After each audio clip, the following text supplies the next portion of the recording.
Ada gitu loh. Iya, paradoks pemirsa bahwa Gen Z ini kerap diidentikan dengan kaum kutu loncat, cukup banyak menyumbang pengangguran, namun pada saat yang bersamaan memang identik dengan Gen Z yang memiliki gaya hidup santai, kemudian juga menikmati hal-hal baru. Kita akan bahas dan kita juga akan hadirkan untuk Anda pemirsa bagaimana Gen Z sebutannya kutu loncat, karena 86% karyawan resign ini ternyata berasal dari Gen Z. Ini adalah sumber dari Kita Lulus Work Culture Report, pemirsa.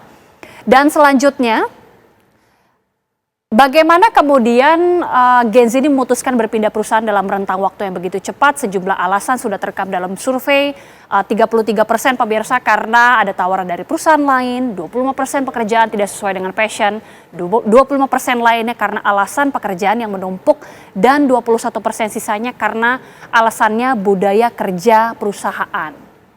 Selanjutnya, kita akan membandingkan bagaimana loyalitas pekerja berdasarkan generasi. Ini survei yang dilakukan oleh Job Planet. Dari Gen X usia di atas 35 tahun, mampu bertahan selama 1 tahun itu sebanyak 10%. Tapi yang bertahan sampai di atas 5 tahun, besar angkanya 42,5%. Kita akan coba lihat bagaimana generasi selanjutnya jika tadi ini Gen X. Generasi Y, rentang usia 21 sampai 35 tahun, tingkat loyalitas untuk 1 tahun sekitar 30,2%, tapi untuk di atas 5 tahun 9,5%. Generasi selanjutnya bagaimana dengan generasi Z? Nah, ini data dari Job Planet menyebut Gen Z yang bertahan bekerja selama 1 tahun besar, sebanyak 57,3%. Tapi yang bertahan sampai di atas 5 tahun pemirsa, ternyata sedikit, 5,8% saja. Jadi menjadi pertanyaan, apa sebenarnya cita-cita dari Gen Z ini? Nah, kita akan hadirkan untuk Anda pemirsa, ini ada survei tentunya dari PPM dan juga CHCD, bekerja sama ini juga sudah melakukan survei terhadap Gen Z pemirsa. Jadi diperoleh hasil, 29,4% ini ingin menjadi wira swasta. 29,4% lainnya berharap dapat pekerjaan sebagai ASN. Kemudian sisanya karyawan, profesional, freelancer, dan juga lainnya. Langsung saja Pak Trubus, Ya. apa yang bisa dibaca dari data-data ini, dari data Gen Z dikaitkan dengan kutu loncat tadi? Iya, kalau saya lihat memang namanya Gen Z itu kan pengen mencari ini jati dirinya ya. Jadi ingin mencoba, trial errornya itu tinggi, rasa keponya juga tinggi, sehingga mereka maunya mencari sesuatu yang cocok untuk dirinya, mencoba lagi ke tempat lain yang lebih cocok lagi, kalau nggak cocok dia pindah lagi. Apakah itu hal yang positif? Iya, satu sisi positif, karena apa? Karena dia akan menambah banyak pengalaman kan gitu. Jadi dia punya pengetahuan yang lebih. Itulah ciri-ciri dari anak muda yang pengen belajar, kepo, rasa kepo tinggi.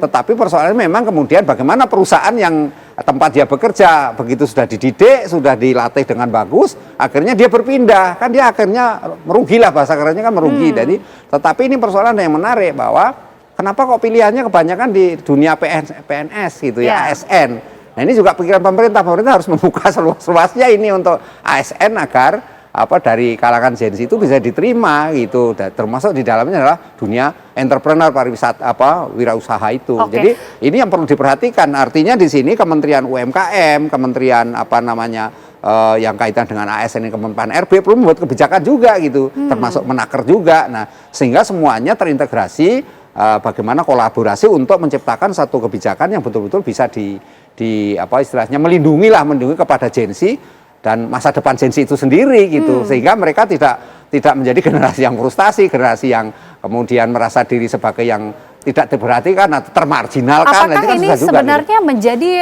permasalahan dari pemerintah yang memang harus turun tangan untuk melihat hal ini, atau sebenarnya ini memang persoalan sosial yang terjadi pada saat ini sehingga memang merubah persepsi ataupun merubah mentalitas dari generasi zaman sekarang, Pak Tulus? Iya, bisa dua-duanya. Bisa dari pemerintah sendiri yang memang harus perhatian terhadap kondisi munculnya kelompok Gen Z ini yang begitu besar dan selama ini hanya dimanipulasi untuk kepentingan politik saja.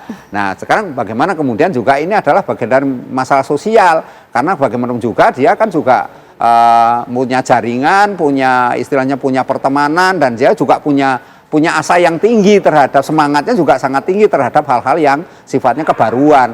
Tapi mungkin ini diarahkan dalam hal-hal yang positif. Nah, makanya perlu pengembangan dalam konteks misalnya AI, dalam konteks digital, dalam konteks yang memang sekarang ini banyak mewarnai dunia masa depan gitu ya. Nah kemudian yang terakhir menurut saya ya Gen Z ini memang bagaimana juga harus dibimbing. Nah perhatian dari seniornya juga perlu ini untuk memberikan satu semacam ya arahan, bimbingan ya. Jadi pemerintah jangan hanya berpikir sudah dikasih pelatihan, dikasih ini, tapi mereka nggak bekerja. Atau mereka sudah diarahkan masuk di dunia pekerjaan, di dunia kerja, tetapi di perusahaannya dia nggak kerasan, pindah lagi. Ini jangan hanya itu kan jumlah persennya kan kecil misalnya, kalau misalnya ada. Nah itu bagaimana pemerintah hadir untuk memberikan semacam akses kepada mereka agar mereka itu bisa istilahnya ya mapan lah, punya pendirian yang prinsip yang mengembangkan karirnya. Artinya dia disuruh milih pekerjaanmu yang paling cocok suka apa. Nah, terus dikembangkan aja itu sampai ke titik yang dimana kemudian dia mencapai titik kepuasan atau mereka mencapai titik ini ya ya sesuai harapannya gitu, sesuai asanya itu Mbak. Ini menjadi persoalan yang sebenarnya tidak banyak orang yang menyadari, tapi cepat atau lambat ini akan menjadi persoalan yang besar tentunya, dan kita harapkan ini menjadi perhatian juga oleh pemerintah. Tapi terima kasih sekali lagi Pak Trubus Radiansyah, pengamat kebijakan publik, sudah bergabung bersama kami di Apa Kabar Indonesia Malam.